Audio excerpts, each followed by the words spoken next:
신앙이라고 하는 것은 하나님과 우리와의 관계입니다. 우리 기독교는 관계를 굉장히 중요하게 여깁니다. 그래서 성경의 전부가 뭐냐? 하나님과의 관계, 사람과의 관계가 모든 것이라고 이야기합니다.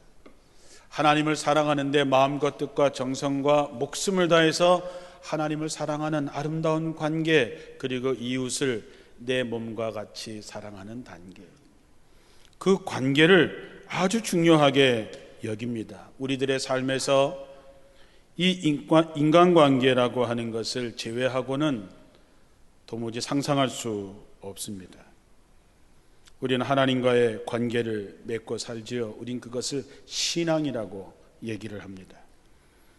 그리고 우리는 사람들과에도 관계를 맺으면서 삽니다. 이 관계 속에서 우리는 행복할 수도 있고 불행할 수도 있고, 가족관계에서 우리는 천국을 이루기도 하지만 무서운 지옥과 같은 비극을 경험하기도 합니다. 사람의 기쁨도 관계 속에서 오고 뿌리 깊은 상처도 관계 속에서 오지요. 이렇게 관계라고 하는 것이 참으로 중요한데 이 관계가 쉽지 않습니다. 우린 누구나 다 좋은 관계를 맺고 싶지요.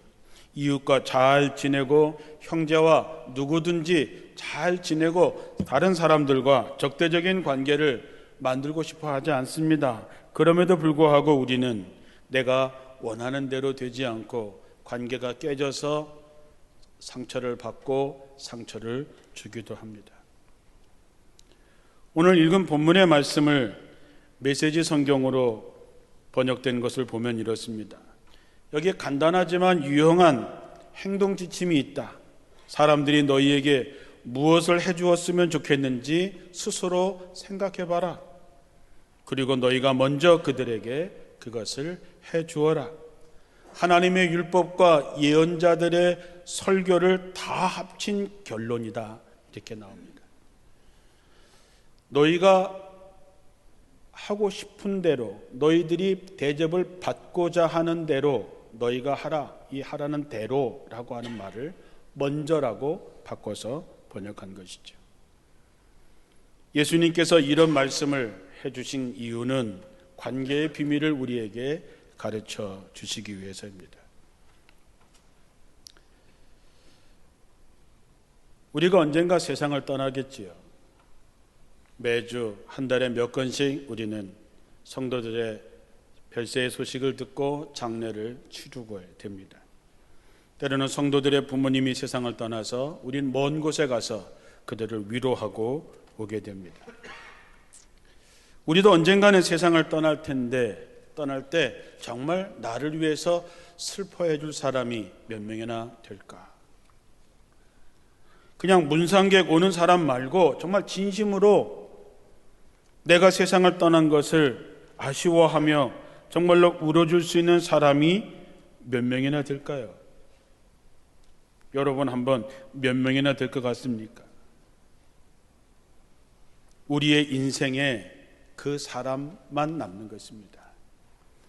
여러분을 위해서 진심으로 울어줄 사람, 그 숫자가 여러분이 살아온 인생의 전부입니다. 하비컥스라는 신학자가 현대인의 가장 큰 죄악은 무관심과 게으름이라 그랬습니다. 우리들의 주위의 사람들에게 관심을 갖고 그리고 그들에게 무언가 하십시오. 그것이 하나님의 뜻입니다.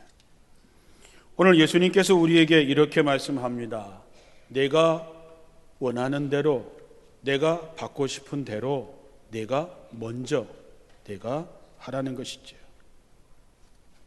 오늘 헌금송을 부른 찬양처럼 짧은 내 인생을 한번 뒤돌아봤을 때 누가 남을까?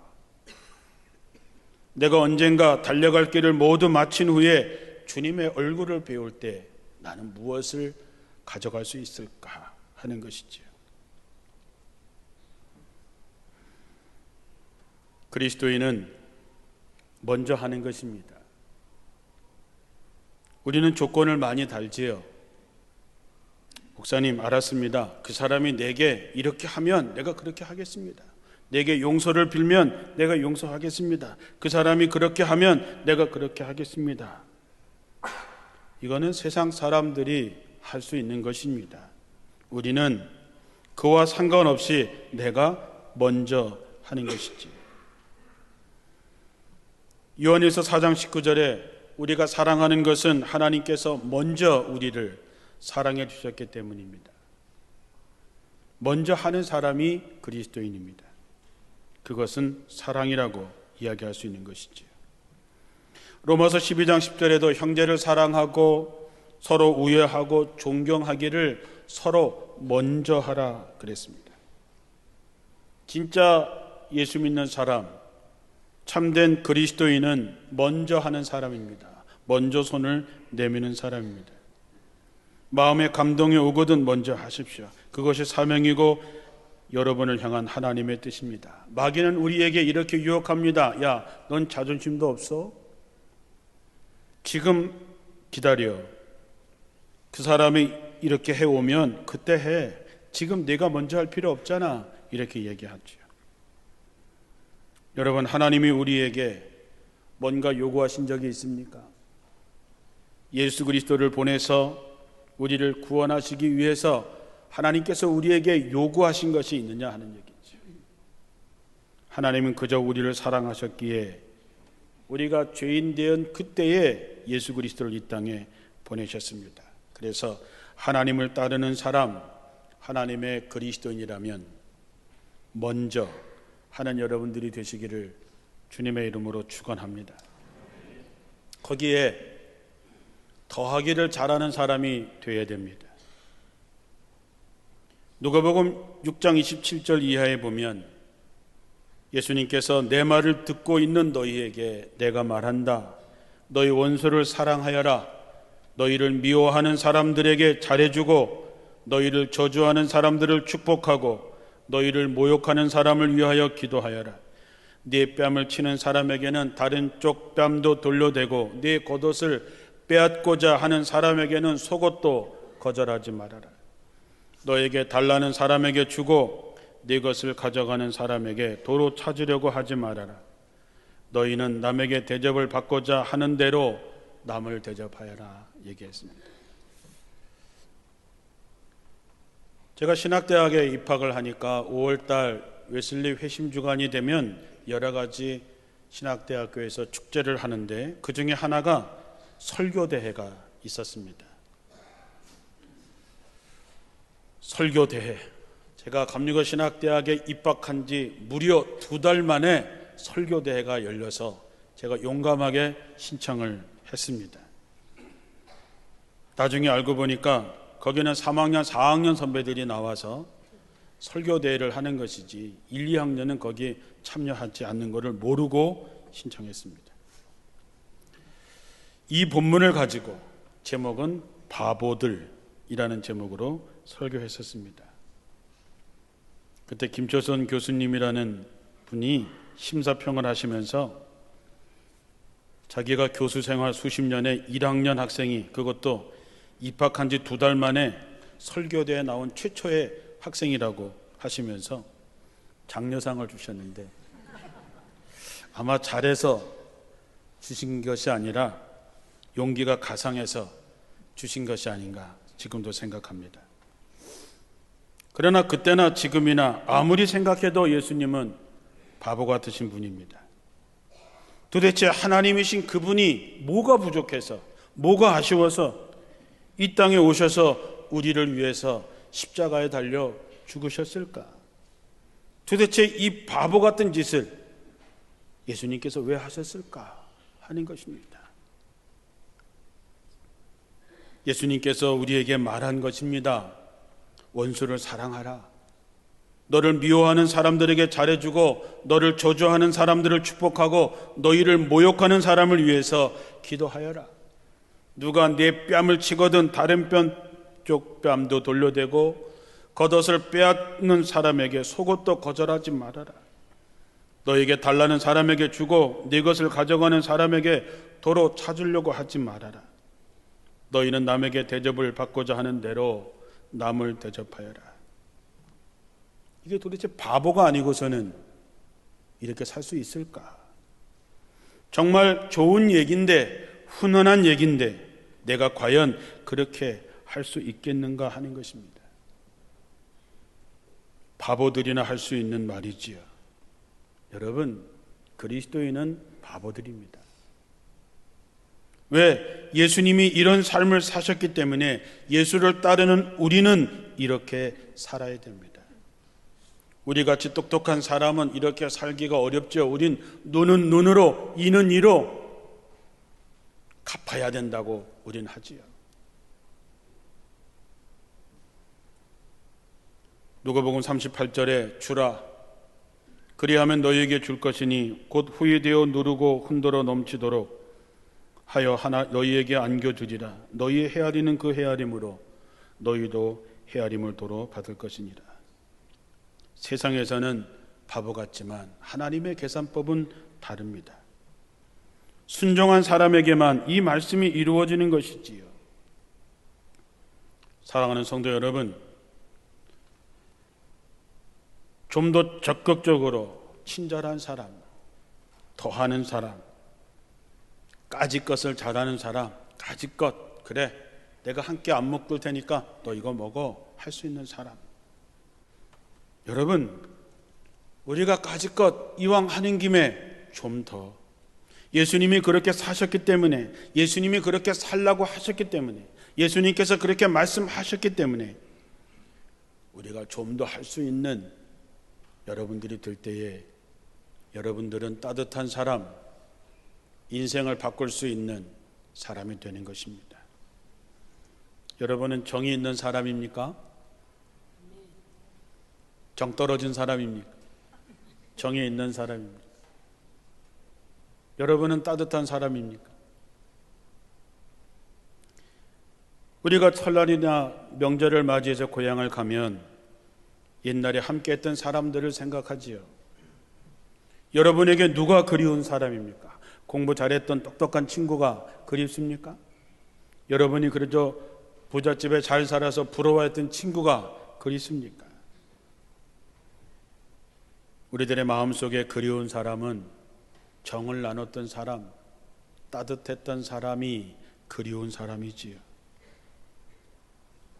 하나님을 믿는 사람들은 언제 어디서나 하나님이 주신 생명을 살리는 사람이 되어야 됩니다.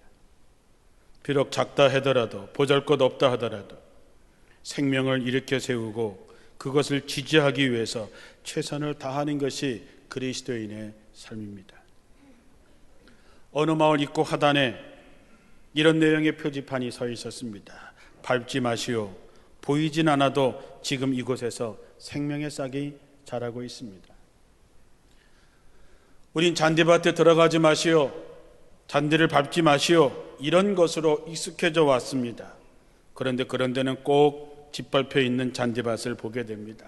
그런데 이 말 밟지 마십시오. 보이지 않아도 지금 이곳에 생명의 싹이 자라고 있습니다. 그 표지판을 볼 때마다 가슴이 설레고 뭉클합니다. 요즘에 설날을 맞이해서 택배 아저씨들이 굉장히 고생을 많이 하시지요. 택배 아저씨들이 여러분의 집 앞에, 문 앞에 물건을 놓고 갑니다. 혹시 바카스 같은 거 한 병 그 앞에다가 놓고 스티커를 붙여서 우리 집에 배달해 주시냐고, 참 고맙습니다, 새해 복 많이 받으십시오 라고 붙여서 내놓은 적이 있으십니까? 배달 음식을 먹고 그릇을 깨끗하게 씻어서 내놔 보신 적이 있으십니까? 멀리 나가 있는 선교사님들에게 설날에 따뜻한 카톡 한번 보내신 적이 있으십니까? 군에 가 있는 아이들이 휴가 때 와서 제게 그렇게 얘기합니다. 목사님, 명절 때 저희들에게 교회에서 과자 상자 큰 거 하나 보내줘서 그날 자기가 자기네 내무반에서 최고로 대우를 받았고 자기 제대하면 열심히 교회 다니겠습니다. 그 선물 하나가 군생활하는 그들에게 따뜻한 위로가 됐던 것이지요. 우리 후배 교회 성탄절에 쌀트리를 만든다 그래서 쌀트리가 뭔가 봤더니 사람들이 쌀 한 포대씩 교회 현관에 추리를 만드는 대신에 쌀포대로 트리를 만드는 것이지요. 그래서 올해 그 교회에 모인 쌀이 300포대가 되었습니다. 그리고 그것을 동사무소의 어려운 분들을 위해서 그것을 기증했습니다. 우리도 이제 그렇게 해야 되겠다는 생각이 들었습니다. 그 쌀을 전달받는 사람들이 그 교회를 어떻게 생각할까? 예전에는 참 방의 우풍도 굉장히 셌지요. 그래서 방에 놓은 걸레가 꽝꽝 얼고 방에 떠다 놓은 머리맡에 물이 심지어 얼기까지도 했지만 그런 방 안에 촛불 하나 켜놓으면 물이 얼지 않습니다.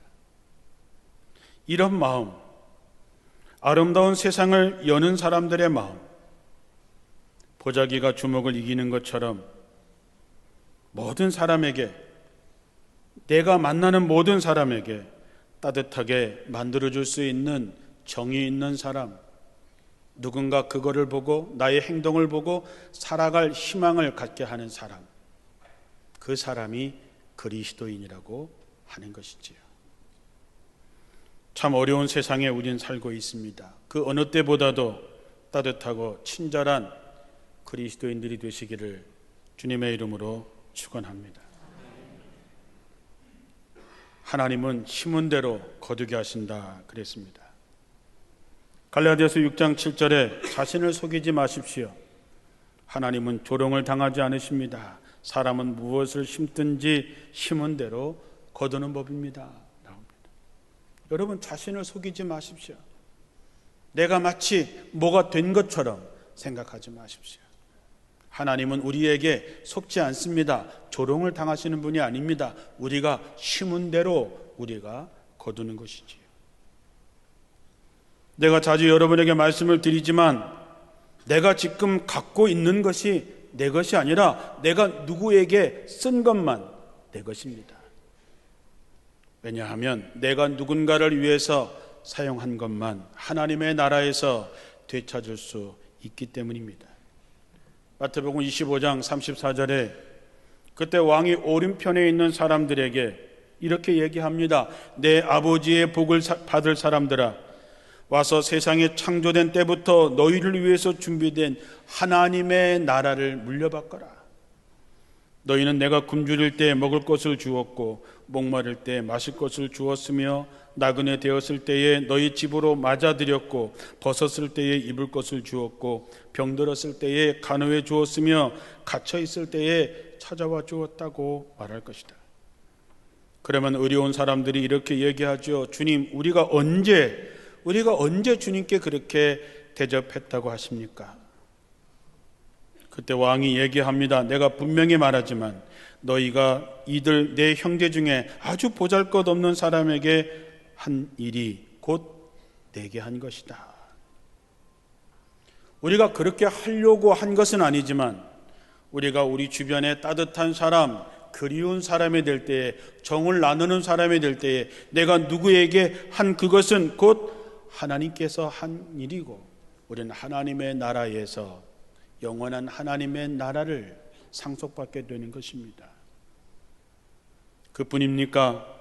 열왕기상 17장에 나오는 사르밧의 과부, 하나님께서 엘리야에게 그렇게 얘기합니다. 너는 시돈 근처에 있는 사르밧으로 가서 거기 머물러 있거라. 내가 그곳에 사는 한 과부에게 명령하여 너에게 먹을 것을 공급하도록 하겠다. 이 엘리야가 사르밧으로 가는 동안 어떤 생각을 했을까요? 하나님께서 내가 한 과부에게 명령해서 너에게 먹을 것을 공급하게 해주겠다 얘기했을 때 돈 많은 과부인가 그렇게 생각할 수도 있었겠지요. 그러나 정작 가서 만나보니 마지막 남아있는 밀가루 한 움큼, 마지막 남아있는 기름으로 떡을 만들어 먹고 이제 죽기만 남는 가난한 과부였습니다. 그러나 어떻게 됐습니까? 결과는 잘 아시지요. 그 과부가 엘리야에게 따뜻한 사람이 되었을 때에 그는 흉년이 끝날 때까지 양식이 떨어지는 일이 없었고 심지어 하나밖에 없는 그 아들이 죽었을 때에 생명을 다시 건지는 기적을 경험하게 됩니다. 사도행전 9장에 보면은 욥바에 다비다라고 하는 여신도가 있었는데 그는 살아생전에 착한 일과 구제하는 일을 아주 많이 한 사람이었다 그랬습니다. 근데 그도 병이 들어서 죽었습니다. 그때 근처에 베드로가 와 있다는 얘기를 듣고 사람들이 와서 그를 그 죽은 다비다라고 하는 여인이 있는 2층에 데리고 갑니다. 이미 죽었습니다. 어떻게 할 수 있는 방법이 없겠지요. 그러자 그 주변에 있던 과부들이 모두 베드로 주변에 둘러서서 울면서 이 다비다가 살아있을 때에 만들어준 속옷과 겉옷을 보이면서 그를 살려달라고 얘기합니다. 이 다비다라고 하는 여인이 가난한 과부들에게 겉옷과 속옷을 지어줄 때에 이거를 잘하면 내가 이럴 때 이렇게 될 거라고 생각하진 않았겠지요. 그러나 그가 베풀었던 선, 그가 베풀었던 친절함이 그의 생명을 건지는 결정적인 역할을 하게 된 것이지요. 우리가 누구인가 한 것, 내가 누구에게 따뜻하게, 내가 누구에게 정을 나누고 내가 누구에게 그리운 사람이 되는 것은 이 땅에서도 하늘의 복을 받을 뿐만 아니라 하나님의 영원한 나라를 차지할 수 있는 것이죠. 성경에 나오는 이야기뿐이겠습니까? 수없이 많은 간증의 이야기들이 여러분에게서 나올 수 있습니다. 대부분 따뜻한 사람, 그리운 사람들의 이야기지요. 하나님께서 심은 대로 갚으셨다고 하는 이야기는 저도 개인적으로 할 수 있는 간증이 많이 있습니다. 내가 누구인가 한 것이 하나님의 나라에서뿐만 아니라 이 땅에서도 되돌아옵니다. 인생은 메아리 같습니다. 여러분이 치악산에 올라가셔서 다른 산에 올라가셔서 야 이놈아 소리 질러 보십시오. 그러면 조금 있으면 그 산이 나한테 야 이놈아 하겠죠. 내가 사랑해요 라고 하면 그 메아리도 저한테 사랑해요 라고 얘기합니다.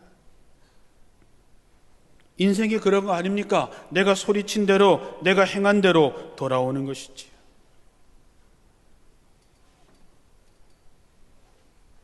우리 스스로 자기 자신을 돌아봐서 남을 정죄하고 남을 비판하는 것이 아니라 자비와 용서로 내가 받고 싶은 대로 그들에게 먼저 하라고 하는 것이지요. 우리가 주어야 될 대상은 하나님이 아니라 미움과 원망과 분노로 얽히고 설켜 있는 가까운 이웃들, 형제들입니다. 가족이고 직장 동료이고 교회 식구들입니다. 누군가가 내게 자비와 사랑이 아니라 원망과 미움으로 다가오는 이유는 다름 아닌 내가 그들에게 원망과 미움으로 다가가고 있었기 때문입니다. 너희가 헤아리는 그 헤아림으로 너희도 헤아림을 도로 받을 것이다. 정이라고 하는 말은 오랫동안 지내오면서 생기는 사랑하는 마음, 친근한 마음을 얘기합니다. 우리가 누군가에게 이런 마음을 나눠주면, 우리가 누군가를 사랑하면 하나님께서 후이되어 누르고 흔들어 넘치도록 우리에게 둘러주신다 그랬습니다. 오늘 말씀을 듣는 여러분 모두가 다 먼저 조금만 더, 그리고 그들에게 따뜻한 사람, 그리운 사람으로 남아서 하나님의 나라와 이 땅에 하늘의 복을 누리는 진정한 그리스도인이 되시고 하나님의 뜻을 이루는 사람들이 되시기를 주님의 이름으로 축원합니다.